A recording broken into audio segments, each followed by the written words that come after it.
Bring your houses, we walk down and flush them out. Welcome to the Hearts of Men podcast, a journey into the depths of men's hearts where courage meets vulnerability and wisdom embraces integrity. In a world that often measures a man by his outer achievements, this podcast dares to explore what truly defines a man of character. We unpack the challenges and triumphs that shape men's lives, bringing to light stories of resilience, compassion, and unshakable faith.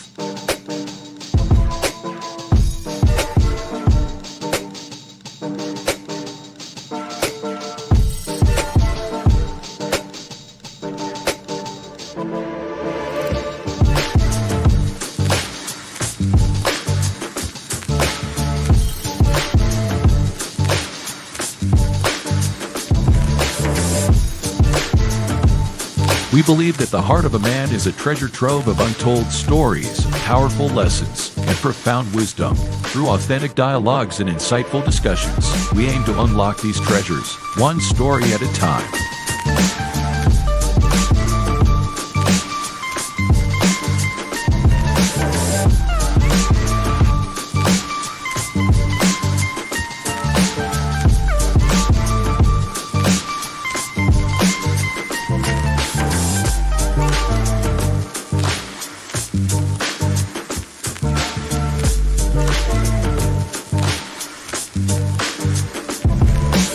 So, whether you're seeking guidance, inspiration, or simply a moment of reflection, you're in the right place.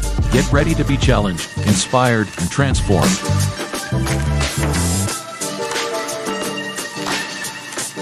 And now, to guide you through this journey of discovery, please welcome your host, a visionary leader and a true catalyst for change, Dwayne Dwyer, but we affectionately know him as the Mindset Coach.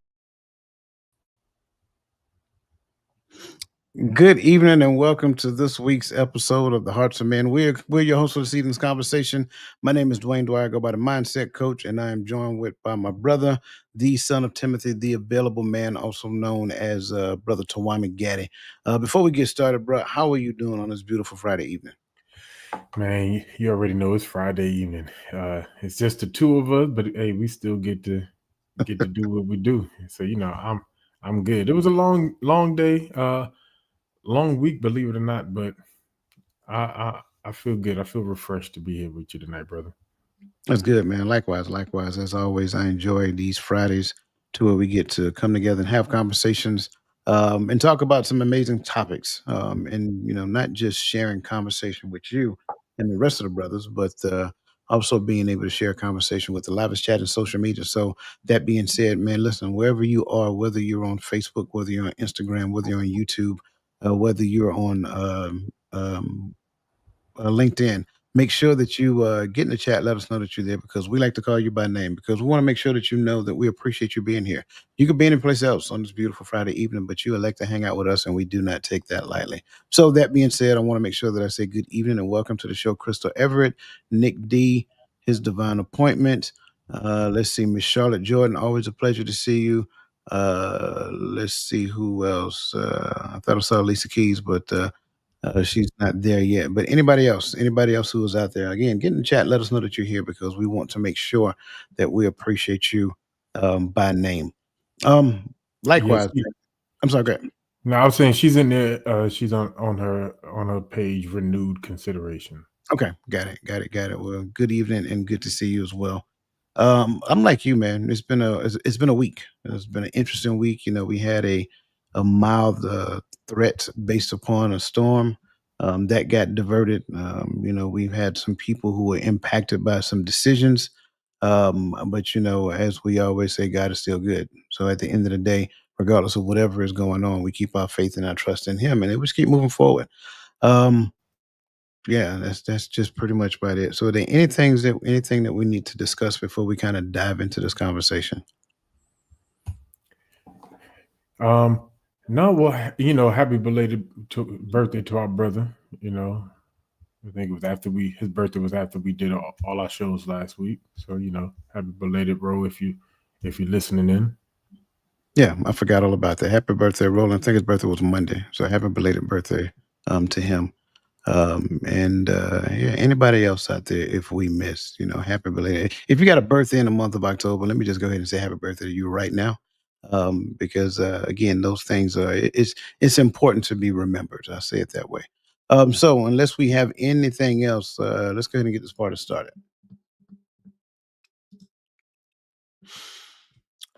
What if the secret to achieving your biggest goal isn't more effort, but removing the invisible enemy sabotaging your focus? Right now, 1.7 million men worldwide are staring at a screen, half writing an email, half listening to their kids' piano practice, fully believing they're multitasking. But science confirms that this split focus isn't productivity, it's slow motion collapse. Welcome to a conversation that's about to fracture everything you think about success. Tonight on The Hearts of Men, we're dissecting why 82% of ambitious men report their proudest achievements left someone they love stranded. Imagine this: every time you switch contexts between provider and partner, your brain hemorrhages 23 minutes of mastery, equivalent to torching $1.3 million annually if you're an entrepreneur. Yet we keep playing economic Jenga with our souls, stacking priorities until the towers crumble. Einstein once said, no problem can be solved from the same consciousness that created it. So why are we still trying to balance competing interests with the same fractured mindset? Well, here's a silent killer no one admits. Your brain treats unresolved conflicts like 47 open browser tabs, each one quietly draining your random access memory of purpose. In this episode, we're cracking open the 5 illusions that keep high achievers chronically stuck. You will hear why Warren Buffett's 25 and 5 rule isn't about focus. It's about funeral planning for your version of yourself you're sacrificing. We'll dissect a 2024 study proving that 68% of men abandon dreams not from failure, but from unspoken loyalty to who they used to be or possibly who someone else wants them to be. By the end, you'll know why Maya Angelou's warning, people forget what you did, but remember how you made them feel, becomes a self fulfilling prophecy for men chasing legacy, leaving you to answer one haunting question. If every competing priority vanished tomorrow, would the person left standing even recognize himself? Let's begin. So, as we always do, I like to start off a particular type of way, but before doing so, I want to make sure that everybody understand this network is called Empowering Perspectives for a reason. So with that being said, I want to make sure that everybody's thoughts, questions, and so forth and so on they're welcome. So share them. Ask questions, share your thoughts about what we're talking about, because at the end of the day, I believe that everybody is a functional part of the show. And I think that's how we get closer to what is true when you get to the point of triangulating perspectives. So be sure to add your thoughts in the chat, ask questions, because you guys know I tear a whole show up just to make sure that we answer the question. So the question that I want to kickstart this conversation off with is, how would you describe competing interests, and what are some examples that support your definition?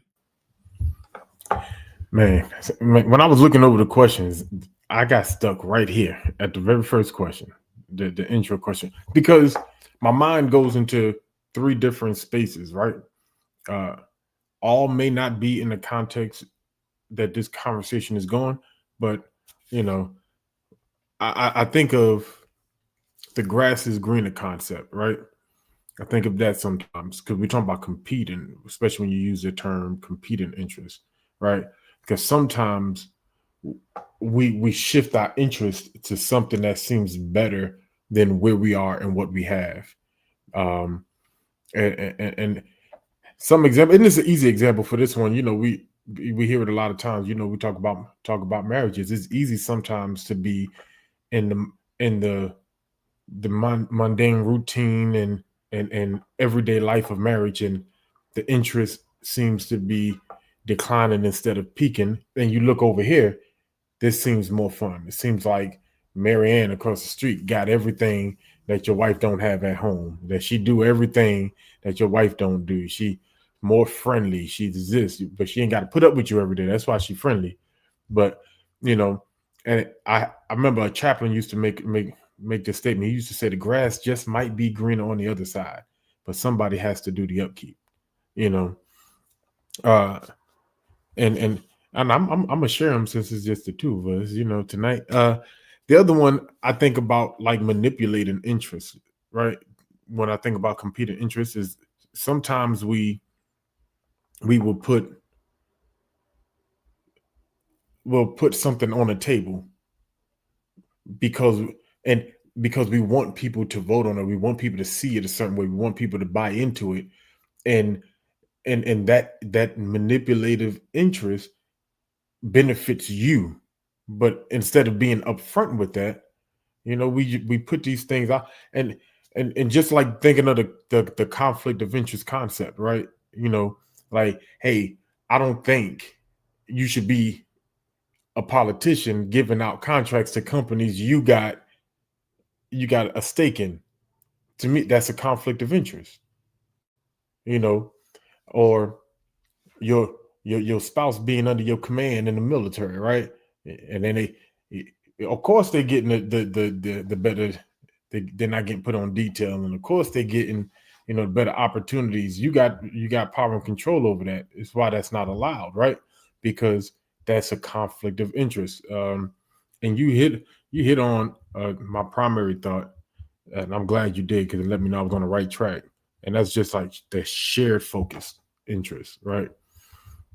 um I always and I know when Paul mentions this in Philippians 3, he's talking about focusing on the Father, focusing on the kingdom. He's talking about, but the way he words it, he says, not that I have apprehended anything. He says, but this one thing that I do, forgetting those things which are behind me, pressing towards those things which are before me. Right? Sounds like shared interest. No, it's not, because it's one thing. It's that I press towards the mark. And I think sometimes we feel like we've fallen short in things that we're trying to do because we haven't given anything its proper attention. And when you got shared focus, both of these interests tend to lack something that you're not able to put into it. But that's my thoughts. I know that was a lot. No, I think it was good. I like the way you painted that. I think for me, it's a very easy, and I'll start with the example first. The example that I have, because I think the example kind of makes it make sense. If you ever go to court and you have to go through jury duty selection, one of the things that they're trying to ascertain during the questioning is to determine whether or not you have the ability to be objectively honest during this particular hearing. And so they ask you a series of questions, those people who are going through selection, and anything that you may have that might be, as you said, a conflict of interest, then you will be, not selected for jury selection. And I think for me, that kind of makes it make sense. And when we take it from that arena and take it to other arenas, I think now the picture becomes clear. And it's, to your point, you talked about focus, and you had a single point of focus. I really like that. Well, that single point of focus must do some things. And I don't want to get ahead of myself and ask another question, but I think I may, because it kind of continues to unpack this. That single point of focus should be my focus, and I have to be objectively clear on that focus. Now, the question I want to ask you in regards to that, um, is there a way, because you have to understand we all have our own internal biases. And on top of that, not just biases, we also tend to give ourselves more grace than what we would give someone else. So, how can I look at me, look in the mirror, and determine whether or not I have competing interests in the thing, whatever thing? It doesn't really matter what the thing is. A part of me want to say that is easy, but I think some of us are used to being busy, so it can become complicated, right? Because focusing on one thing, sometimes you get tired and you want to refocus. All right. I think there's a difference between having a hobby and having a thing that kind of gets your mind away from the thing you focus on so you can refresh and get back to it. But if you got two projects going on at the same time. You know, you some guys out there think they need to have two girlfriends at the same time. All right, it's it's simple in that aspect, right?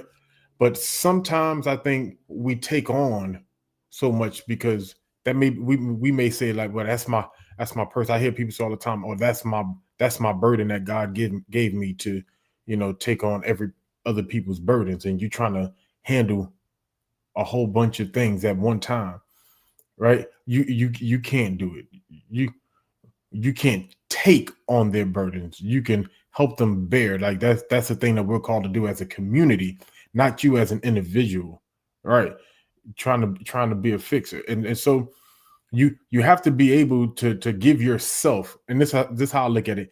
You have to be able to give yourself that rest time so you can have reflection time in your day and in your life, so that you can carve out time to look in the mirror.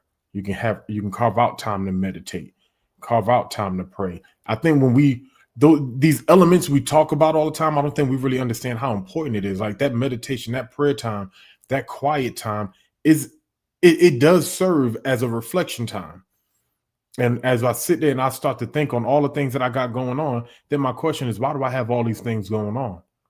What is the one thing that is going to push me forward to allow me to be accessible in these arenas, but not necessarily taking them on? I hope that made sense. No, it did. It made a lot of sense. Um, and trying to extract from what you said, because you said a lot, and I greatly appreciate not only what you said, but how you said what you said. Um, recognizing that busy is not necessarily the way. Giving the impression that you're busy is definitely not the way, because the impression of a thing and the thing is not the same thing. That's one of the things that we have to understand. But I also believe, adding to what you're saying, there has to be some evidence that I can see to where it shows me what my true focus is, right? Um, if there is no evidence, then I have to be an honest broker of myself. But then when I have relationships with people, they have the autonomy to be honest with me based upon what they're observing as well. And I should take that as information, right? I should be able to take what, you know, Brother Gaddy tell me about what he observed in me as information to observe what it is that I'm doing so I can make the necessary changes within myself. I think we live in a time and space to where people don't want to hear anything that they perceive to be negative. Well, if it's objective, it can't be negative. It's just it is what it is. You may view it as negative, but at the end of the day, it's just something that I observe. So I'm sharing it with you so that you can take a look at yourself and move in a different way according to the thing that you say that you're focused on. And I think that's one of the issues that we run into. We'll say I'm focused on this thing, but unfortunately you don't have the relevant evidence to say that you have that focus. Sure, you may be doing some things, right? That's like saying, okay, well, and I'm just going to use this show as an example. When we decided a few years ago that we was going to do the show, if I did not put forth the effort to ensure that we got to the point of doing the show, then at the end of the day, I can't say that I was focused on doing the show. Sure, we had a great conversation, but what did that conversation materialize into? And I think that's what we have to take a look at. We have to look at, what does your focus, your lip service, and your deed produce in the direction of the thing that you're focused on. So I love that. I love that. Um, bring up Lisa's statement, because I love what she said here. And so Gaddy, you gave the example, a man having two, being married and having a girlfriend at the same time. Well, just as she said, competing interests in a marriage when a wife wants to lead with the husband, discouraging kingdom order. And I won't necessarily say lead with. Lead with is more right than lead the husband. And so I think that's really what she meant, that the wife wants to lead the husband. That's more in error as it pertains to the kingdom mindset. Go ahead, bro. No, I agree, because that was actually my point of comment. I think we were talking last time I brought this up. one of the things the Most High allowed me to see a long time ago in Genesis, when we look at what we call the fall of man, right? That's how we label that story. I found it interesting. If you go back and you read it, how he set back in order that which they took out of order, right? Because she could have led with her husband by just simply quoting what the father said and left it alone and never responded back. I'm not going to entertain this conversation no more. She didn't lead the husband and she didn't take a position over him because she's leading with him, understanding that this is the direction that he was given for us in this garden. But when she gave in, and then she turned and gave to the husband and ruled, and she began to now rule over him in that aspect. So now father comes back around and he says, for you will have travail and childbirth. He says, and now your crave shall be for your husband and he shall rule over you. That wasn't the curse. That was the resetting of the order. I know we don't like the word rule, right? That's the word they chose in the English, but when we understand the character of the Most High, when we understand what that means, we understand what that looks like. So no need to complain or fight about that. But that's that's right along with what you were saying. And once you distort or disregard the order of God, is automatic. And I like that she brought that there, because just taking that, people don't realize those little things, you just change your focus. Your focus is no longer on the kingdom. You saying it's the kingdom, and you may be reading your Bible, but when you close it, when you close those covers of that book, you're going right back to trying to lead your husband, and now your focus just switched from the Most High to yourself. Absolutely, absolutely. I'm locked in with that. So there's no need for me to add any more to that because I love what you said. Let's bring up Miss Verlene McCoy's question here, because I think this is a good question. Can a person compete with themselves and use the excuse to being the way that they are? Right. I think that's exactly what I was saying in the beginning. Thank you, Miss Verlene McCoy. That's exactly what I was saying. We do compete against ourselves. We don't look at it like that. We just call it busy work. Mm-hmm. We call it multitasking. But no, you're literally competing with yourself. You're trying to succeed both things and trying to become great in both aspects. And you're causing yourself to keep up with yourself. How do you do that? You exhaust yourself and you tire yourself out. And that's why I said, like, at that point, both of these things loses something.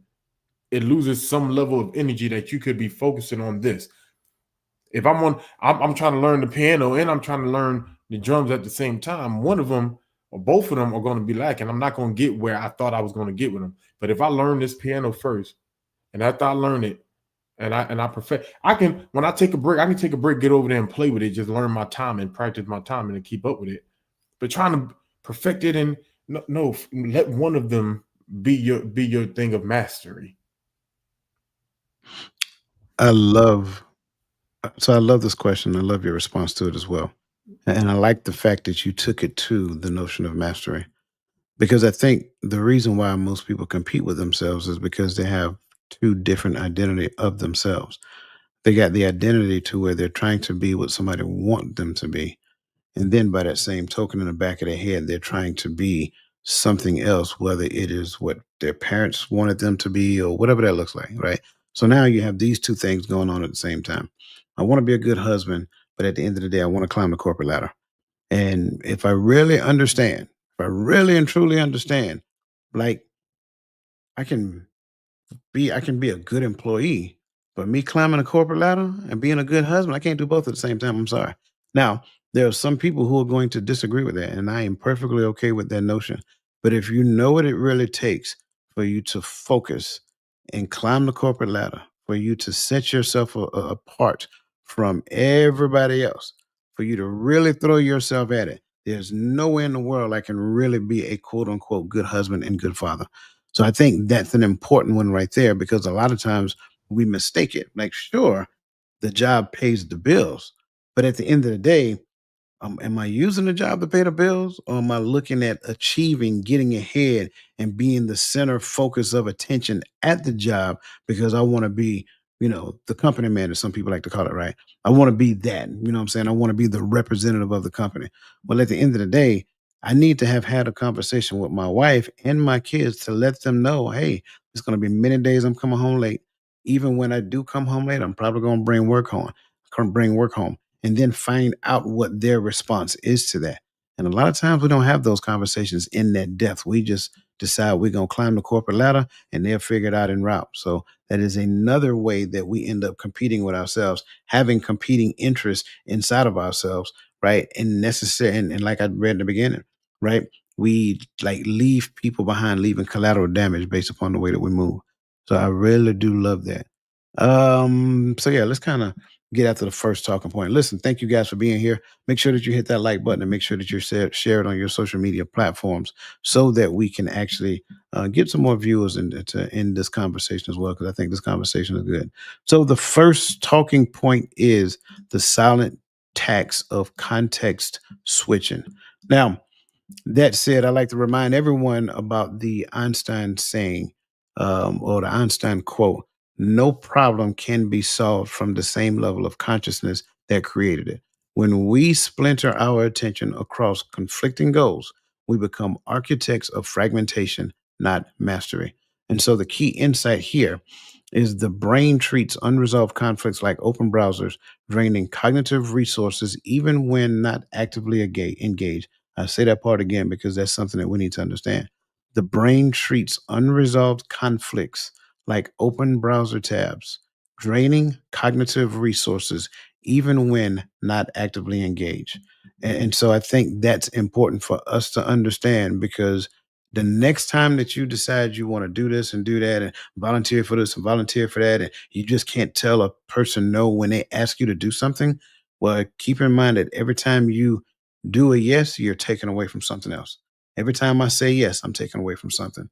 So, first question here is, how can we recognize the moment our focus splinters? And what daily ritual could rebuild our capacity for deep focus? Now, I think you started giving us some daily rituals earlier. But again, I would really like for you to go back over that again. And again, I want to read it again just to give you time to process it. How can we recognize the moment our focus splinters? And what daily ritual could rebuild our capacity for deep focus? Man, actually, I love this question actually. Um, so for me, right? And I have to go for me because I'm not the professional mindset coach here. Uh, but and there's an initial overwhelming that takes place in your mind that you have to mentally make space for when you start taking on too much, right? Because my focus is here and this is what I'm doing. When this new thing comes in and begins to splinter my focus or separate my focus, there's an overwhelming feeling that comes on, like I've dedicated so much of this time and now I'm trying to figure out when I'm going to find time to do this other thing. Now the question is that thing that important that you have to give it the time that you're giving this thing you've already been doing? I think for me, that's how I notice. Because once I get into that deep thought about something and it starts giving me that overwhelm, well, because it's trying to compete with my time, it's trying to compete with my focus that I already have for this thing. And if this is the thing that if I'm switching focus, now I think some people have that, and that might come up later, so I don't want to jump over there. But some people have a problem with constantly switching focus, maybe not competing, but abandoning and jumping to something new before you finish one thing. But that kind of came. I thought about that when you were reading that thought of how the mind treats unresolved conflict as open browsers. Stop jumping from one thing to the other. Close this out first. Let's get to a point with this that I'm able to move on to something else, not that it's still lingering.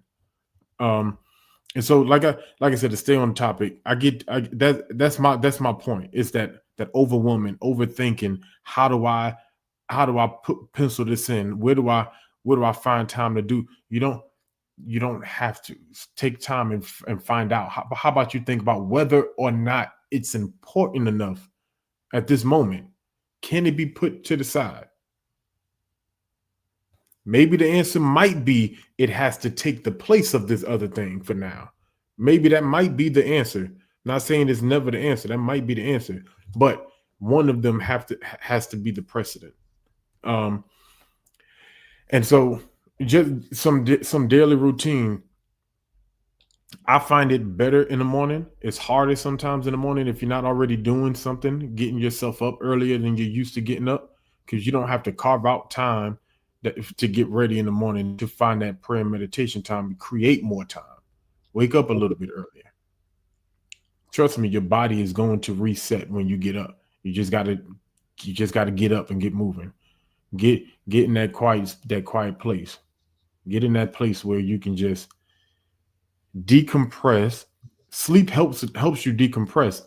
But now, as you get in your focus, as your mind is starting to grab what's the word? Become cognitive again. I'm gonna say it that way, right? As your brain begins to become cognitive again during the day, you shouldn't think on anything. Just sit and meditate and think on him, think on his word. Let him refresh you for that day, and in that, it will create space in your mind to be able to lock in, to be able to focus. I could use you. I don't know nothing about real estate, but I'm gonna use Sister Lisa like I do, right? You know, she got a property that a client wants her to sell. And I know sometimes she might have two or three, right? She might have that split focus by the nature of the uh, of the job. But after she comes off that meditation and that prayer moment, now she can lock in and she can go over her strategy in her mind of how she's going to get this thing on the market, how she's going to get seen, who when she's going to go take the pictures, all these things she has to play out, right? Now it's easier to think on it because you've allowed your mind to be cleared and allowed yourself to be centered and regrounded for the day. I think we could reground ourselves every day. I love your response. When I look at this question, I'm thinking two things. I'm thinking what I planned and what showed up as an opportunity. So when I look at what I actually have planned, ideally I plan according to what my focus is, what my, goals are, what my vision is, whatever that looks like, right? And so if I planned out my day, then I know the things that I actually have planned are within line with what I'm focused on doing. But I also believe that sometimes, there are things that we include in that plan that may not necessarily be a part of the thing that we're focused on. So in that moment, a couple of things. There can be some internal cues that I may actually have set up, predestined mind set, right? I set my mind to recognize certain things. Um, but I can also have some external observers as well. And those external observers are kind of like guardrails for me within the scope of my own plan. And so when they observe me taking time out to do a particular thing that does not necessarily that does not necessarily fall in line with the thing that I'm focused on, they can have a conversation with me. I think that's a real clear cut and easy one to observe. Um, but I also believe that asking myself a very intentional and appropriate question in the midst of the thing can kind of snap me back into it as well. How does this serve the thing that I'm working towards? Because when we ask that very honest question, we now require a very intentional answer. And sometimes we can ask ourselves the question, but we don't stick with the question long enough to demand an answer. Asking the question is good, but the answer is the thing that you're seeking. So stay in the question to demand an answer. That's based upon things that are planned. But what about things that happen by happenstance? Gaddy just stopped by the house and say, "Hey, man, let's go to the go to the sports bar, whatever the case may be." And I'm working on something. And I'm like, you know what? I can walk away from this for a moment and go to the sports bar. Well, now Gaddy just now contributed to my delinquency, right? Not only, and I'm not a minor, so I left that part off intentional. Not only am I distracted from the thing that I'm supposed to be focused on, but I got a partner in crime now. Okay. I talk about people all the time because I think it's intentional that we identify who people are in our lives. You got people who are for you, and you got people who are with you. You don't have to ask them to put themselves in a particular category. Their behavior actually does it for you. If a person is for me, then we're working together in a direction of where our focus is. It doesn't necessarily have to be the same focus, right? But if we know each other's focus, we keep each other accountable. If a person is with me, they'll try to pull me away from the thing I'm focused on every opportunity they get. And here's the sad part about it. If I allow them to keep doing so, they're going to keep coming back. But about 2 or 3 times, I say, "Hey, you know what? I appreciate it, but I really need to focus on this right here. Maybe later." Right. And then they come back again. "Yeah, I appreciate it, but I really need to focus."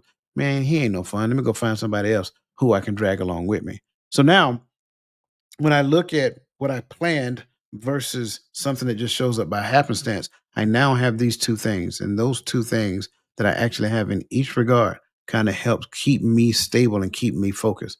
I really do believe wholeheartedly that we devalue the necessity of the people that we have in our lives because those people are, I mean, they're worth their weight in gold.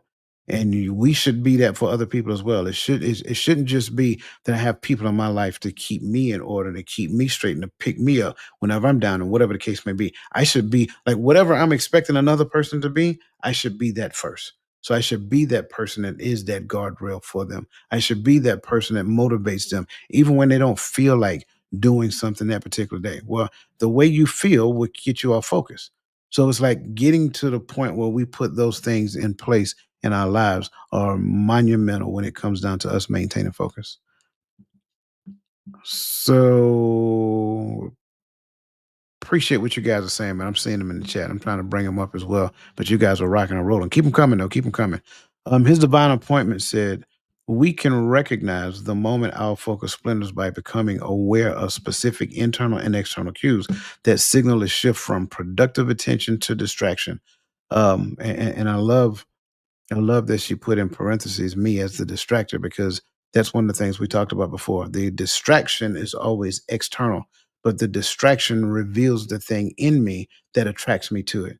But once I get to the point of overcoming that distractor that's in me, now that thing no longer attracts me. So thank you for sharing that. Nick D said, "In my experience, it happened when I realized I was tied into a lot of things, but not excelling at any of them because I was spread too thin. I was just okay at them, but not in a space of mastery." Absolutely.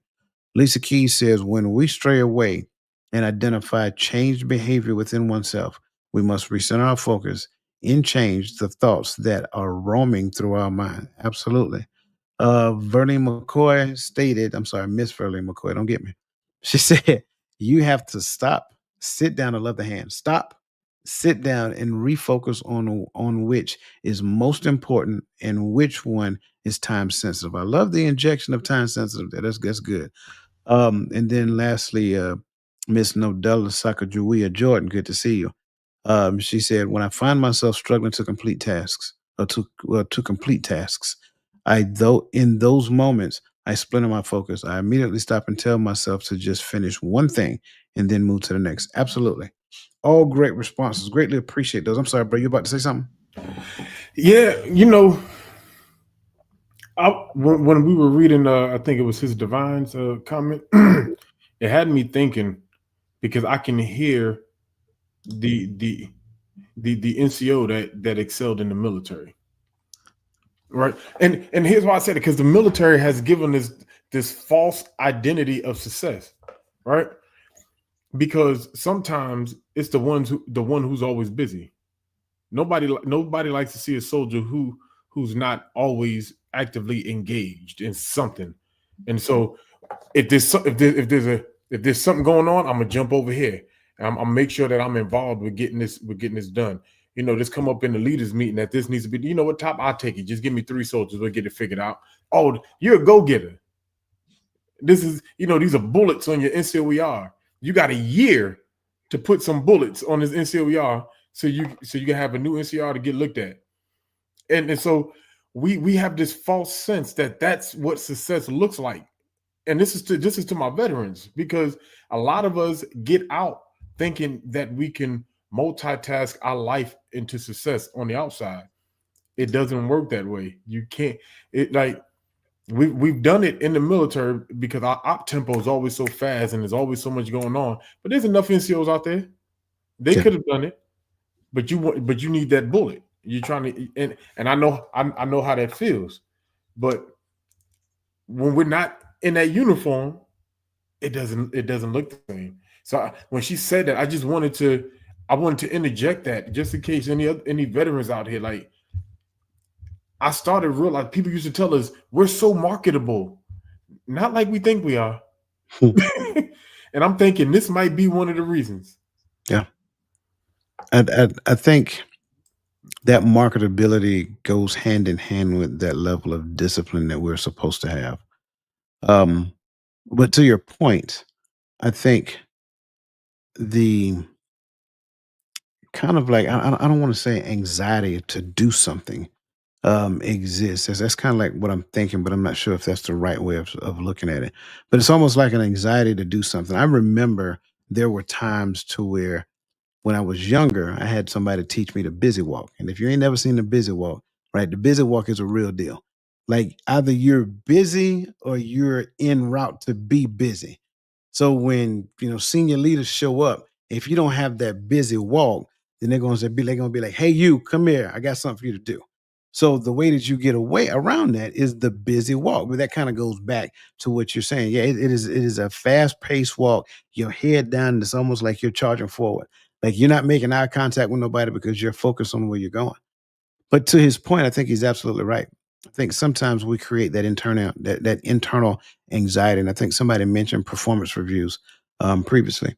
We kind of create internal, kind of like an internal anxiety based upon the need to be busy.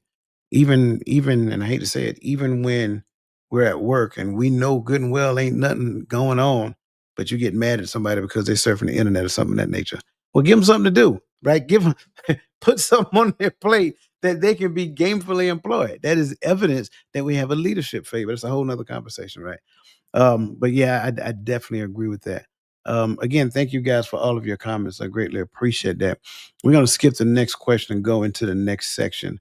And the next section is titled Relational Physics of Competing Loyalties. And I think that's kind of perfect to where we were. A 2025 Pew Research study revealed 68% of men abandon personal aspirations not due to incompetence, but unspoken loyalty calculations, the mental algebra of who to disappoint first. Roomies, you are not a drop in an ocean. You are the entire ocean in a drop. Becomes tragic when we fracture that ocean into disconnected puddles. And the key insight here I want people to understand is that competing interests magnify emotional gravity. The closer two priorities are to your identity, the harder they collide. I say that again. The closer two priorities are to your identity, the harder they collide. So I kind of want to put this out here, man. Put this question on the table because I really think this is an interesting one. When we say I don't have time to a dream, what unspoken loyalty did that excuse protect? And this is not an easy question. I already know it's not. Um, and I'm not trying to steer your answer one way or the other. Just answer it based upon whatever comes to your mind. First thing that came to my mind was this is a messy question. Like you making me messy with myself right now. uh, when I say I don't have time to a dream, what unspoken loyalty that excuse protects? It's to be honest, the first thing that came to my mind is loyalty to procrastination, right? Loyalty to my flesh. And I say it that way because even though that dream is a desire, my flesh, my flesh wants to spend my extra time sitting on the couch, playing my 2K, watching my shows. When if this is the dream, why is the loyalty not to me? This is my dream. And if I say this is my calling, then why is my loyalty not to the Most High? Why is my loyalty to procrastination and to my flesh? Right? Uh, so that's where my mind goes with it when I hear I don't have time, because it just, yeah, it sounds like an excuse, but it it, it sounds like you've given yourself the out. You're giving yourself, nope, I got this going on. I can't do that. I need to spend time. I need my downtime. I need this time. I need that time. But that goes back to what I said in the beginning. If I create that time in the morning to myself to decompress in the morning, man, at the end of the day, I go to the gym. That's another time. That's my second decompress time. All right. Yeah, I know it hurts to go to the gym. It sounds like this, but for me, that's zone out, headphones on, lock in. So when that's the first thing that comes to my mind. Like, I went straight to that's to your flesh. That's to procrastination. I agree. I really like this question. And I like the fact that when it before we got into it, it talked about two competing interests that are closer to your identity. Because I think with this one, when I look at this particular question, and I think for me, this particular question really captures something that is literally in our face, and we miss it a lot, right? The unspoken loyalty. Well, let me back up. When I look at my dream, whatever the thing is that has been placed on my heart, the thing that I'm pursuing, the whatever, the purpose that the calling that has been given to me, my future self is screaming out to my present self and saying, "This is who you need to be." My past self is trying to tell my present self, "But don't forget who you are and where you came from." And so, in between the space of my future and my past, I got two people screaming at me saying, "Hey, don't forget who you were and where you came from. Hey, I need you to do this. Hey, you need to do that. You need to focus on this now because that's how you're going to get here." Well, when I say I don't have time, what I am telling my future self is I am comfortable where I'm at. What I'm telling my past self is that, yep, I will never forget. So I'm really admitting to myself in real time that I have a stronger relationship with my past self than I do with my future self, and my past self will keep me someplace in the arena of where I currently am. I may move to the left, I may move to the right just a little, and it may look like growth ish because something will change, but it's going to change by way of evolution, not by way of intentionality. And because it's not going to change by way of intentionality, my future self is still screaming because I'm ignoring. So the future self is screaming louder, say, "Hey, I need you to do this." My past self is speaking softer because he got my ear now. But yeah, man, we good. Don't let nobody push you around. Don't let nobody tell you who you need to be. All those different things. And a lot of times we'll put that into the atmosphere as though those things are good advice that's coming from my past self.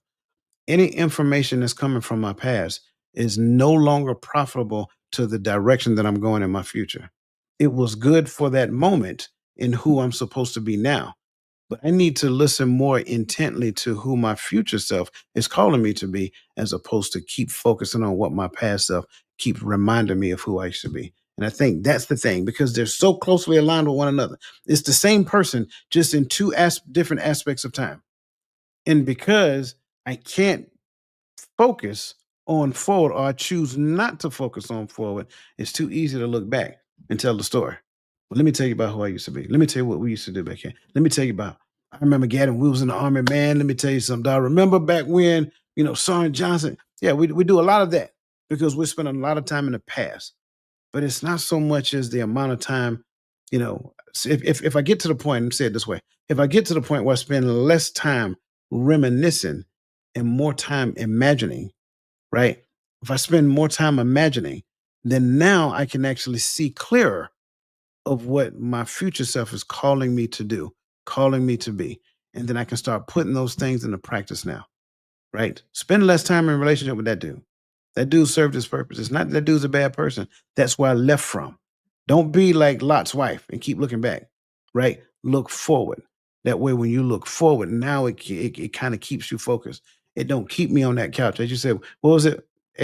What's the game? The game system you was playing? My PS5. PS5, that's what it is? Man, let me tell you something, Uh, bro. I'm so disconnected from games, I don't even know one from the other right now. If you had said Atari, bro, I would have believed you. I'm not joking. But that wasn't directed at you. I'm just saying in general, right? Spend more time there than I do there because that'll keep me off of this. That'll keep me off my behind doing absolutely nothing, flipping channels, things of that nature. So that's just kind of like my response to that. Any other thoughts that you had you want to share before I dive into this chat? Nah, I was just when you was talking about that, because I'm big on leave those which are behind, right? So I can press towards what is for. That's why that's one of my favorite scriptures in Philippians 3. But I know some people. Listen, we've all done it.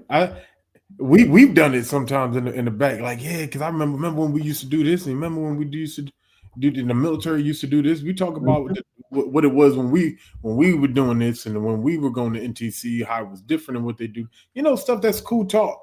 But I'm big on, like, yeah, there may be some brother banter that we may do for a couple of minutes, but the reality is, if I'm not going back there to get the lessons learned, so I don't make those mistakes again, what am I going back there for? Mm-hmm. Why did I grow and evolve if I was going to continue to go visit the old messy man I used to be? Right. You know how the old preacher said, I feel my help coming on. I felt myself getting ready to get preachers. I'm shut up. I thought you were about to hit it, man. Hey, I thought you were about to hit it. But I think that's key. I think that's key. I think a lot of times we're too afraid. We're too afraid of the future and who the future is calling me to be. It's challenging. It's intimidating to a certain degree. This is easy from the past to who I am now because I've already walked that path before. I can vacillate between an aspect of who I used to be and who I am right now. That's easy. I've already walked that path. But this is uncharted territory. This is where I'm called to be. And the interesting part about this is all faith territory here. All of it is faith territory. That's why it's so challenging because you've never seen it before. You've never experienced it before. And then there's this little voice in the back of your head that says, well, what if I fail? What if I fail? What if I fail? Then I say, tell that thing, that's what we're supposed to do. We're supposed to fail forward, right? Every hint of perceived failure gets you closer to success. But we're too afraid to hit that first hit of perceived failure. Charge forward and fail. In fact, fail boldly. Don't just halfway fail, fail all the way. That way you can learn all the lessons at once. That's just my thing. That's just my take on it. And I know you're saying fail, and I'm hearing fail at the same time. And the reason why, and it was good about this, the one thing I sucked at in track, reason why I think my coach wanted me to do cross country and I quit, was not because I wasn't fast. I had a problem at the end of my races. Guys, I was faster than I was beaten. I wonder why they would clock the tape faster than me. How? When I know I'm in front of them, because they have this thing that they do at the end when they're not afraid to fall. Mm-hmm. They lean into it because they know if I lean into it, there's a chance that I'm going to fly ahead towards success. I'm pushing that momentum. So if you're going to fall forward, I promise you. I know he said fail forward, but you fail after you fall. So when you fall forward, that's the inch difference between success and failure. Yeah. So I think that was good. I like that. Yeah. I agree. Like I said, I like what you said as well. Because again, Now you're talking about, see, what I heard you just talked about was momentum. And part of that lean, that lean, you're using your momentum to make sure that no one beats you. Like you don't want to take the race for granted. Right? So even after you've done all you can, when you get to that finish line, that's that lean forward, right? And that lean forward ensures that, hey, okay, it looks like I'm winning, but let me just make sure. So I like that. I like that. Nick D and Lisa Keys, listen, greatly appreciate the support. Just in case you guys didn't know, anything that's given to this channel kind of is recycled back, and again, it allows us to do certain things like this right here. Right, what I tend to do is, this is a new, you get a new one of these every show. We tend to change from different things that we're able to offer, and so it's because of people who contribute to this channel, stuff like that. So thank you guys so much. Way less than what you used to tithe in church. Anyway, let me Miss Charlotte Jordan, she made a comment. She said, excuses. Excuses is the thing that's the reason why we say, I don't have time for that dream. Absolutely. That's an excuse that we're making. It's comfortable to make an excuse because there is nothing that I need to do on the backside of the excuse. So I love it. Nick D said, loyalty to the way we have been programmed to live our lives. I was not taught or encouraged to dream. Man, listen, I can spend another 30 minutes on the programming aspect of this. Again, it is very difficult for someone, I'll say it again, it is very difficult for someone to teach you something that they themselves were never taught. So if they weren't taught the dream, it's difficult for them to teach you the dream. If they weren't told that you can achieve anything you put your mind to, it's going to be very challenging for them to tell you. I didn't say impossible, just challenging for them to tell you that thing as well. So thank you for that, Nick D. Lisa Keys said, we reject the instructions God has given us and adopt our own desires above all. Man, you know what? I think, and to your point, I'm agreeing with this, but I look at it just slightly different, because everything you're saying is right. I think we adopt our own desires above all. And because of that, we reject the instructions that he gave us, because my desires make me feel better than his instructions does. And going back to Nick D's point, that's part of the programming. The programming is to focus on how I feel, my own selfish desires, and then understanding his instructions take me outside of that. So thank you for that. His divine appointment says, when we say I don't have time to a dream, the unspoken loyalty that excuses most often projects is loyalty to our current identity in the status quo. Absolutely. Absolutely. Greatly appreciate that. Listen, you guys on fire. I greatly appreciate that. I was And that falls in line with that programming again. yeah, man. Absolutely. And time is waiting on nobody. The forgetting variable of hidden trade-off is the next talking point. Warren Buffett's 25 and 5 rule: list 25 goals, focus ruthlessly on the top 5. This exposes a brutal truth. Every yes implicitly destroys something you claim to value. Modern science reveals that goal conflicts activate the same pain receptors as physical injury.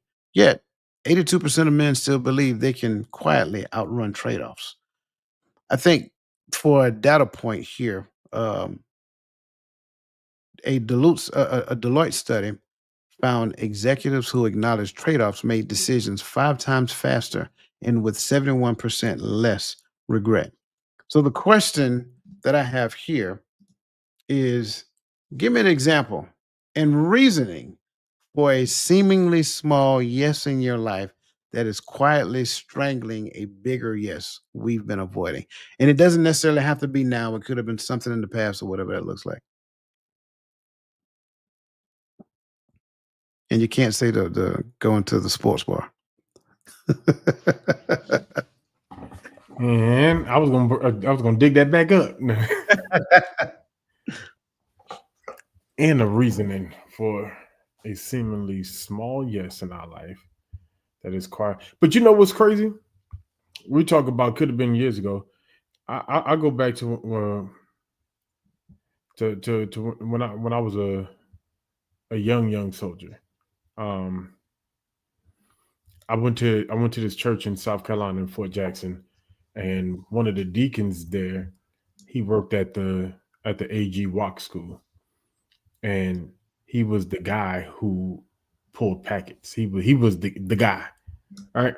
Uh, knowing and not knowing or whatever, what have you. He used to always say, "You thought about warrant officer school? You in school? You in college? You ever thought about it?"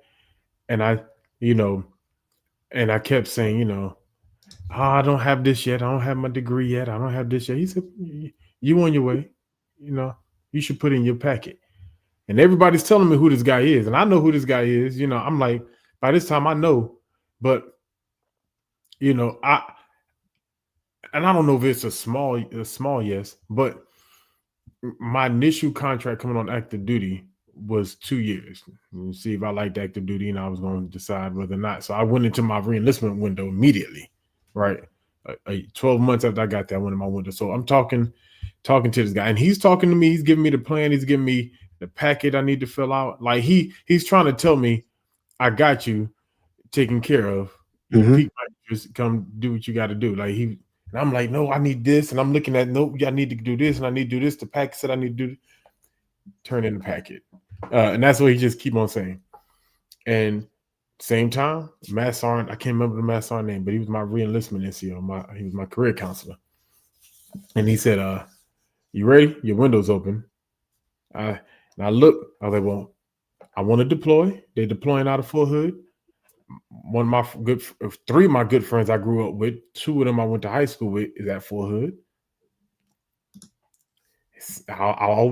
Something about the Cav. A lot of the NCOs and drill sergeants I was around all had Cav patches, and I was like, Mhm. something about the Cav. Yes, and I said yes. I went there, signed the papers, threw my hands up, put 6 more years on that thing, on that bad boy, got me $12,000 that disappeared before I even left Fort Jackson. I was young and dumb. I didn't know what to do with money, right? But all in all, like I don't regret it. But the thing says, strangled a bigger yes, right? That bigger yes could have changed. I could have still went to Fort Hood later. I could have still achieved something. I could have still had the deployments under my belt. I could have done some of these things, but I wanted. Now I'm not even gonna say what I wanted. The reasoning is real. I was afraid of that level of success. I never seen it. Not from nobody I knew or nobody that came from where I came from. I didn't see it. If I not knowing that some of the warrant officers and officers came from where I came from, but what I knew, they looked like brothers who never been there to me. We judging them from what we see now because we don't know where they came from. But that's how that's how I look at it. I was afraid to succeed, and so Yeah. because of that, I took the long route to promotion. Nope, I'm gonna go grunt it out, go here, and I did it in high school too. Major Torelli, my RTC instructor, he had connections at West Point. I know he had connections because the only reason why I got pulled up there to stay there for a week as a prospect was because of his name, because of him, and I turned it down because it's just I didn't think I was right. I didn't think Yeah. I was a good fit. No. I had the same experience, believe it or not. I actually had my warrant officer packet filled out. I just never submitted it. But that's not the yes. The yes, seemingly small yes, that is everything that I'm doing that and here's the funny part about it. It's not that the things I'm saying yes to are not within line of what I'm focusing on. It's that there's a thing that I'm working on that I'm about 90% finished. All I gotta do is how you do, Gary? All I gotta do is lean in. And every time I accept doing this over that, it pushes that to the right. And I'll tell you what it is. It's a book I have on my desktop right now on faith. Probably like at 150 pages. But again, it's at a 90% completion. and I just have to just it's going to take me to take everything just one day and say, hey, you know what? I'm not doing nothing today but finishing this. And I'm just going to have to do that because at the end of the day, I believe um, number one, I'm supposed to finish it. Number two, I had been supposed to finish it. But I just look at everything else that I was doing. I just kept saying yes to this, yes to that, yes to this, yes to that. So I said, hey man, you want to do this? Yeah, I'll do that. You know what I'm saying? Just stuff like that. And it's not that I don't have the intention on finish it. It's just almost like a level of procrastination because in my mind, I know I need to finish it. And I prefer to finish it here because I like to see everything big. That way I can go back and proofread, analyze, and all that other great stuff and walk away from it and come back and read the entirety of it again. Because it's always something that you find in it. Something that you find, I don't like the way that read. Let me change this up, whatever. So that's my thing. It's not like it's one thing in particular, but it's everything that I'm saying yes to that prevents me from finishing that thing. So I greatly appreciate that. Um, Look at his divine appointment says she had to one off the thing too. She never turned it in. So it's interesting how we have shared experiences, right? Nick D said, my seemingly small yes is devoting more time to babysitting. It has limited my availability and lessened the time and energy I have to commit to projects that are focused on my purpose. I love that. Lisa said, my big yes is peace and moving forward from the past. I think of the habit and do not allow it to distract from the big yes. Okay. Greatly, greatly appreciate that. Did I freeze? I was checking. I was trying to check in the back because I'll make sure it wasn't me. Oh, okay. Can you guys hear me? Can everybody hear me? If you can hear me, put a one in the chat. It was more like a glitch. Oh, In and just out. for a second. Yeah. Gotcha. Gotcha. Can I Okay. can Yeah, I say absolutely. something on Nick D's? Because Absolutely. man, like, and I don't know if anybody else noticed it, right? Because I'm sitting here and I'm like, not a bad thing. My seemingly small yes is devoted more time to babysitting.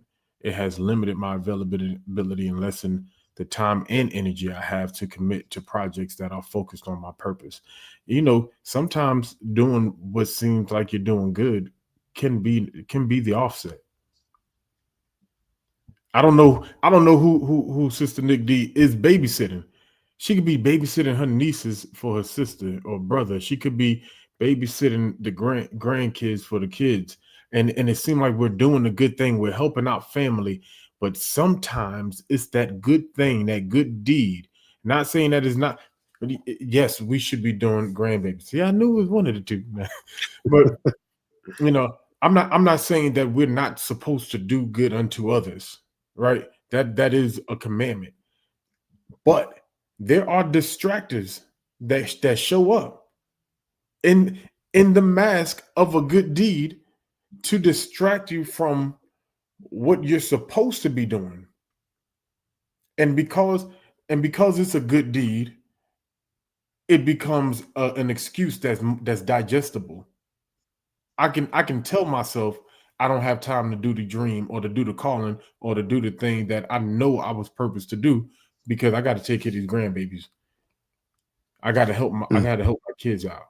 And it sounds good, but sometimes we trap ourselves trying to do good. mm. Mm, That right there speaks volumes. right. Yeah.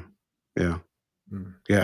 I like the fact that you went back and touched on that because I think that's key. I think that's important.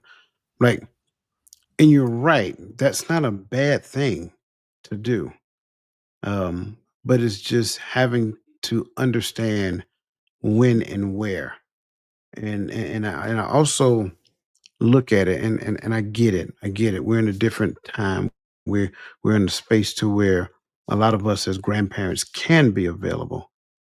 To where back in the older generation, 9 times out of 10, we lived with our grandparents. So it was like mama didn't have to ask for a babysitter. The only thing I had to do was go home. Somebody was there. Right. So I think, I think we look at those different things, different dynamics, different ways of being these days. And again, that makes saying no that much harder. And I think I can't remember who said this. Um, I want to say it was Steve Jobs. Focus is not me, not my inability. Focus is not so much as me saying yes or me saying yes less, but it's me saying no to everything that I believe pulls me outside of the direction that I'm going. And it's important enough for me to do. You must convince me to say yes now. And I think, sorry, but times we're not in that convince me to say yes mindset. It's like if I just put something on a table and say, can you? And it's like in my mind, either I believe I'm supposed to say yes, or I may exist in some type of, I don't want to call it people pleasing, but it can show up in that space. Therefore, I feel like I need to say yes. And that can be detrimental as well. But yeah, make it difficult. And I hate to say it that way because everything out there in the world would tell you, say, you need to be more agreeable. You need to say yes more. You know what I'm saying? Well, no, I don't necessarily agree with that. Like I think we need to be very selective with our yeses. Nothing wrong with saying no, and no does not make me a bad person. I, Um, I learned that sometimes, and this may sound rough, right? But sometimes you are walking towards the right track, or you are at least on the narrow road. Because when you get on the narrow road, the people who don't want to walk on the narrow road will walk away from you to get on that wide road. And yep, so if you saying no means that, well, I can't talk to you no more. Even if it's my own child, my child's gonna tell me you can't talk to me no more because I held a standard for myself, and you can't support the direction or the dream or the call or whatever the case may be, then that's where you're gonna walk. That's where you're gonna go. And sometimes that hits me to where I'm like, that I know I'm on the right track because there was nothing I did to that person. It's what I did for myself, and it caused you to walk away. Or I did it for my obedience to the Most High or to the Word, and you walked away because you didn't want me. You wanted me to be obedient to what you wanted me to do. right. And so when they walk away, okay. Mm, I love it. I love it. Man, looking at this time, let's jump on. Let's move on to the next section. And this one is eco design systems versus legacy blueprints. Carl Jung warned, "Until you make the unconscious conscious, it will direct your life, and you will call it fate." The average man juggles 5.3 identity roles daily: provider, partner, parent, etc., creating systems where interests compete because they serve different versions of himself. MIT's 2024 study, Motivational Architecture Study, proved conflicting interests arise not from goals, but from unexamined visions of who you need to become. The key question here, which is reflective in nature, is, are you building one integrated life or managing a Frankenstein monster of mismatched ambitions? So I got two questions here, but I need to narrow it down to one for the sake of time. So I think the one I want to ask is this one. Which of our current roles or titles no longer fit the person we're becoming? And what armor would you shed without it?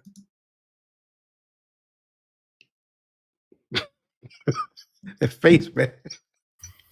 I'm telling you, making me messy with myself, man. Which of our current roles or titles no longer fit the person we're becoming? What armor would you shed without it?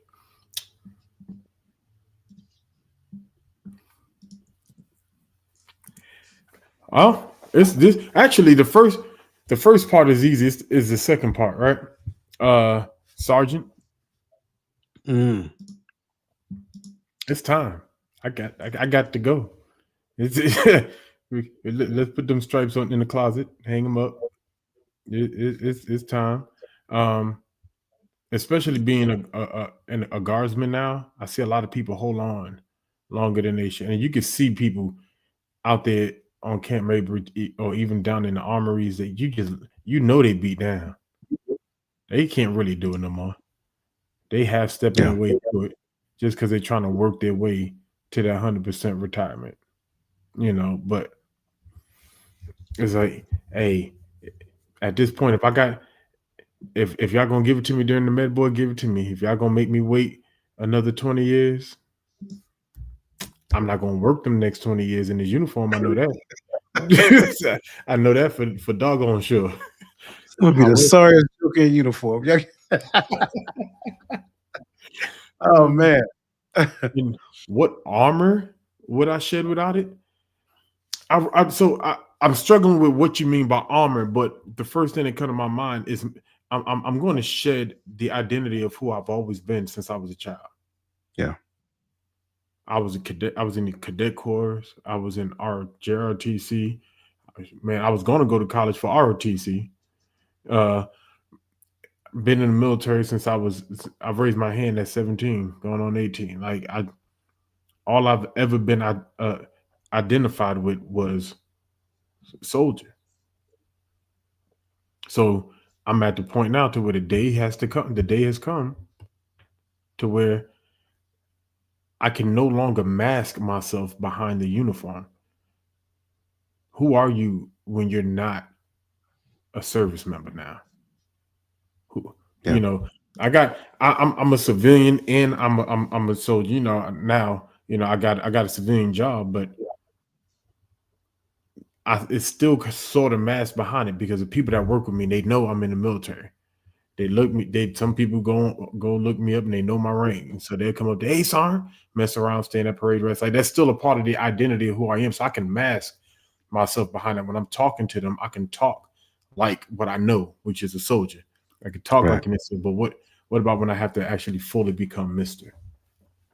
Who am I? So I can't hide behind that mask of service member no more. And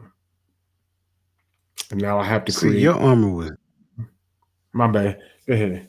Yeah. no, I'm sorry. I thought you were finished. I apologize. I'm No, no, just no. listening to your I'm listening to your response, and your armor was easy. Like, because I remember when I was getting out of the army, and it was like, even when I was in the army, you feel different when you put the uniform on. It's almost like, and I used to describe it, it's like, and going to sound corny, I know it, so y'all don't judge me. It's almost like Superman putting on his suit, but then he take the suit off, he Clark Kent. It almost feels like that. You literally feel like a different person when you put that uniform on. So to me, like your description of armor, that's what I was thinking when you was talking about it. But see, mine's different. My response is going to be very unpopular, because when I look at this question, you know, which of my current roles or titles no longer fit the person I'm becoming? Black man. Like I said, it's unpopular. Black man, right? Because to me, that's a description, not a title. It's like when you see me, you can see that. It's not a role, right? It's a description. And so when I look at the armor, I'm struggling with that one because in my mind, I don't think there ever was an armor that went along with it. In fact, it was more like a magnet. I'm saying that for the sake of not saying anything else, if you know what I'm talking about. It was more like a magnet that revealed that I didn't have the protection um, that people who weren't have. So it's like I'm listening to your response in relation to the uniform. And I'm like, yeah, I get that. Like that's to me. But when I listen to mine's, like, hmm, no armor, bro. So maybe shedding that identity, that role, that ideology of who I am now allows me to put on armor because I don't walk through the world viewing myself through the lens as that. And you got to realize, and I can't speak for everybody else, but being raised in the South, that's who you were. Like that was your identity. Like I don't care who you are. If you grew up in the South, you know exactly what I'm talking about. You did not forget that either. But now changing the narrative, take it off, it allows me to put the armor on because I don't. And just being honest, it's not that I expect anybody else to forget that that's my description, but don't view that as my identity because I'm not going to allow you to view me or minimize me based upon your perception of that identity. That's why I say it's not a popular response. And I know some people they lean back like, "Come on, bro, I get it. It's uneasy to hear that." But I also think that going back to what we were talking about previously, if I am intentional about following and focusing my attention on the Most High and who He called me to be, then I don't have to be categorized because now we start categorizing people. That's just as bad as religion because religion is divisive in nature. So, long-winded response, bro. But come on, man, give me what you got. I know you got something. Man, I got a lot. I ain't gonna give it. Man, woo, yeah, you went there with that one. It's dope though. Is dope because though I understand the experiences that I've had, it's not because of my identity as a black man. And this is what I had to teach myself, right? And Mhm. you know me, you know my full disclosure, you know, in this aspect of identity. But when I started when I started looking at this identity thing differently, I realized my experiences are not it's not because I am a black man, it's because you see me as what you Right. think black man is. Correct. So I no longer give you permission to tell me that I'm inherently violent. Now we know these things are systematic conditions, right? We get that of why Sure. certain things are what they are, but at the end, that's what your perception of me is because how I look is your problem. I don't have to make that mine. And so I know where I identify. I identify with what this identifies me as and what this tells me to be. And that's what I'm going to do. Mhm. I'm going to walk according to that. And I get it. I know when I get pulled over by a cop, I know what he sees. Right. Yeah. But you don't have permission to call me that or treat me as such. But I'm see, trying. even that right there, just that right there, and I'm glad you said that, right? Because part of it is that that's what I believe he sees as well. You see what I'm saying? Like, sure, the description. I know he sees the description, but do he see me through the lens of the description, or do he see me through the lens of a person who's been doing 75 and a 35? You see what I'm saying? So that and that's the long talk I had to have with myself. Like, if I did something wrong, then he's right. But if he just pulled me over because I fit the description, right? I'm driving down the street doing 35 and 35, and next thing you know, he do a U-turn in the middle of the street and start following me. Why? So that's my thing. Like the second part, I get, but the first part, like if I did something wrong, now I need to sense what's happening when he comes to my window. Because if he just do regular routine conversation, sir, do you know why I pulled you over? I'm like, yeah, man, I was speeding. I got it. You, and we start laughing. That means he view me as a human being. To me, Right. that's more valuable. You see what I'm saying? Because Right. now I can admit my wrong. We can laugh about it, and he can tell me I'm still gonna give you this ticket though. And I'm like, I know it. Just come on with it. You know what I'm saying? So I think that's different. I think a lot of times, and I can only speak for me. I can't speak for everybody else. A lot of times when I was younger, I seen life through the lens of those things. Even if those things never happened to me, I know of people who they happen to. Therefore, now I'm looking at life through the lens of those experiences, and I'm believing that you're looking at me a particular type of way. Therefore, or if that's what I believe, then to me you are. And I think in that regard, taking that off, just removing those, and it's not. And please, no one assume that I'm saying reject our experiences. That's not what I'm saying.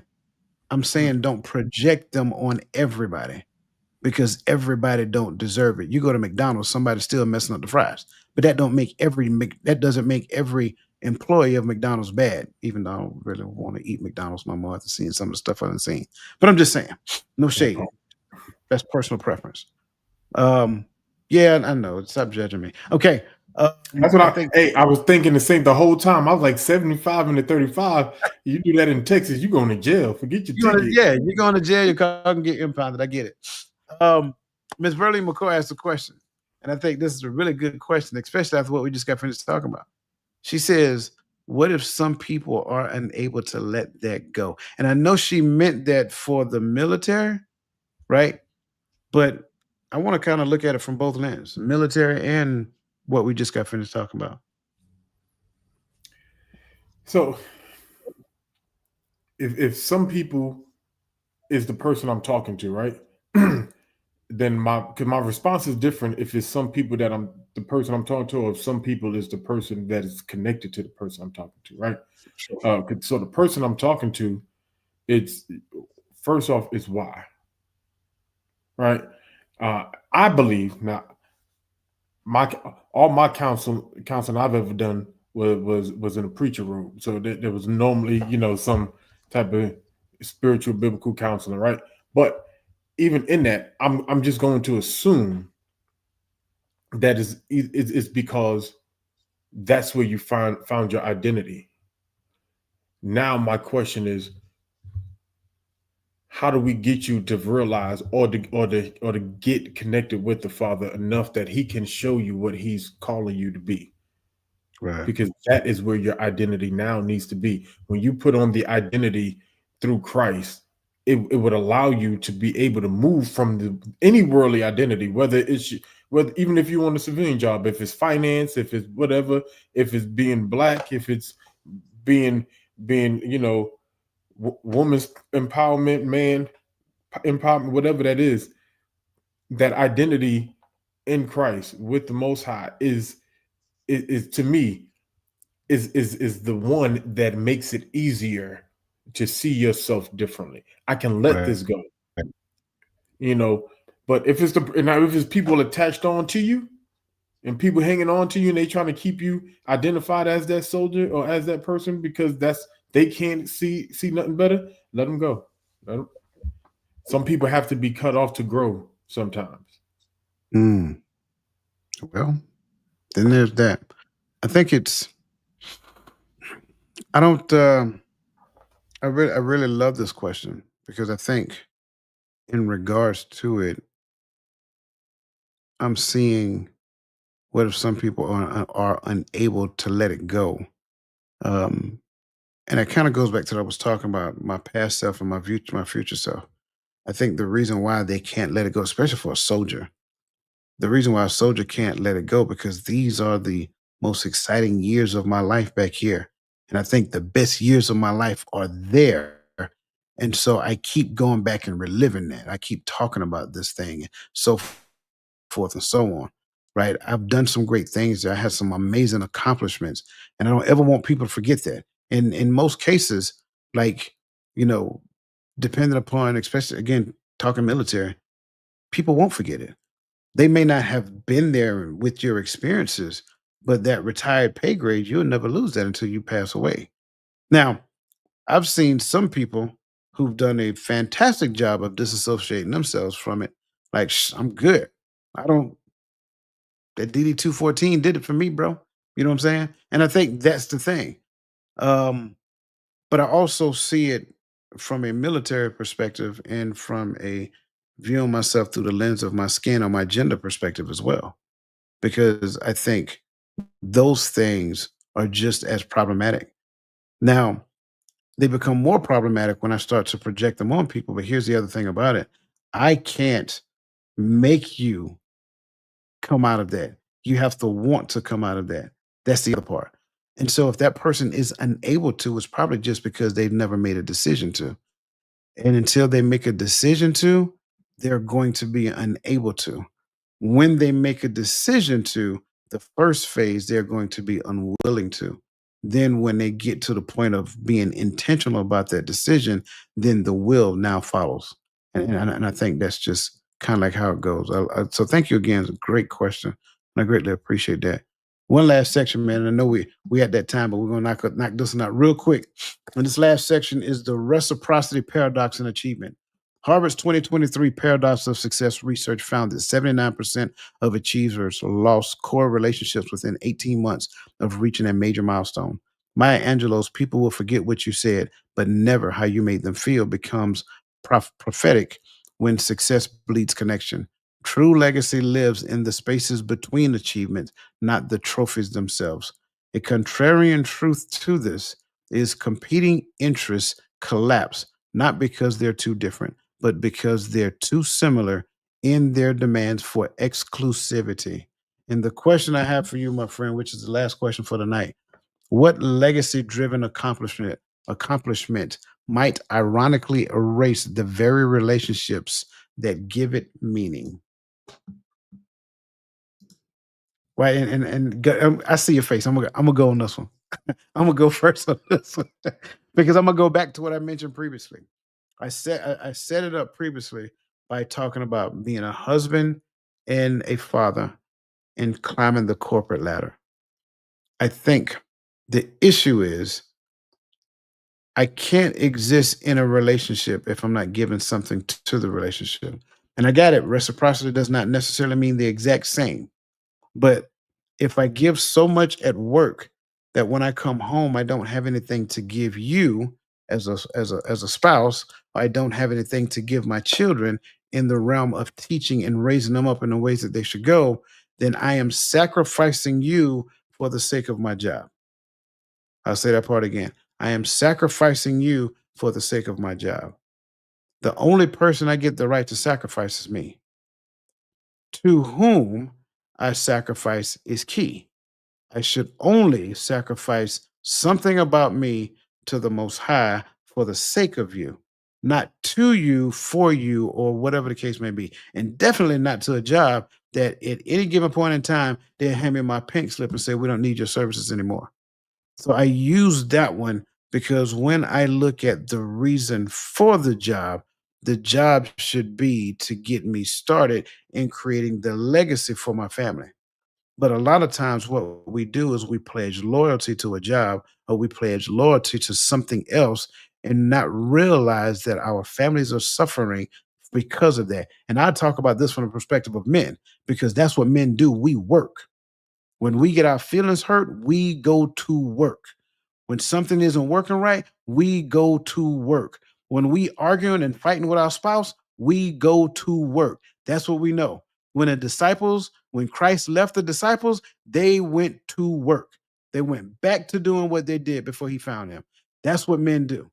And a lot of times, what we do is we want this beautiful relationship, white picket fence. You remember a Little House on the Prayer. I'm sorry, you probably don't remember.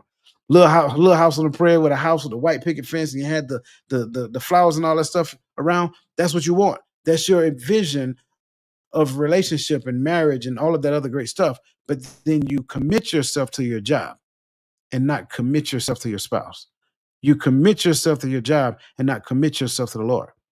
And so the issue there is those competing interests now put you in the place to where something is going to be sacrificed because you have not necessarily put the job in its proper place. And the job goes beneath your family, not before them. Doc, you went there. You went there with that one because I didn't know if I was going to be correct with what I was thinking, but I would say, and it's almost the same thing you just described. But it would be societal's uh, identity of what a man is, Mm. and it's just right along with what you were saying because what's the name of this song? This is a song by Music Soul Child. that he came out with. In the first line of the song, I think it's like "Teach me how to love," and it's like how to love her. Mm. Or, the very first line of the song is, "I was taught the true definition of a man was to never cry, work till you die, got to provide, got to be the rock for my fam, and protect them at all means." But when I'm listening to that song, it's work till you die, got to provide was the sense of be the rock for my fam and protect them at all. And that's everything we've talked about, like through the last couple of years when we talk about the stoicness and all this other thing. It falls right in line with this idea of what the modern identity of what a man is. Like it's a legacy. It's a legacy success. It really is because, but but we say we do it for our family and for our community, but where are we? The ones that the ones that are not allowed. You got those that are not allowed to be there for their kids, right? The baby mama drama. You got those who who left, back in the day because whatever the welfare act. The ones who went and got milk and never came back. We got that. But guess what? The ones that are still married and at home are still not there. Yeah. They at work. They working overseas contracted jobs because there's more money there. And they ain't hugged their wife in 3 years. They ain't kissed their kids or spanked their kids in 3 years.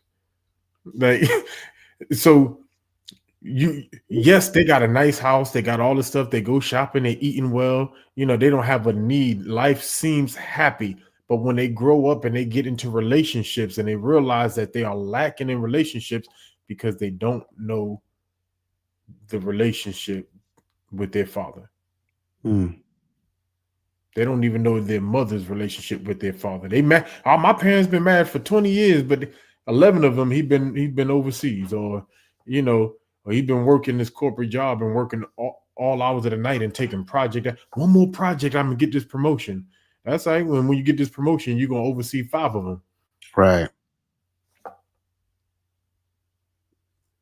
So and we can drop blame wherever we want to drop blame, but I would just say on both sides, because I'm as a man, I just be honest with you. If the man's in love and he wants to take care of that family, he's going to do what he thinks you want and you require for your happiness in that relationship. And I'm talking to the women with that.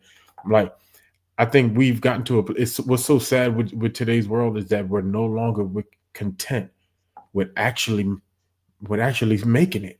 Hey, we've made it. My house don't. I got a nice size house. I don't need. Why I gotta have a bigger house? Why I gotta go get a more modern house that costs double and smaller? Like why Sway? but but that's the life we live, and a lot of us, a lot of men are afraid that if we downgrade, she will upgrade.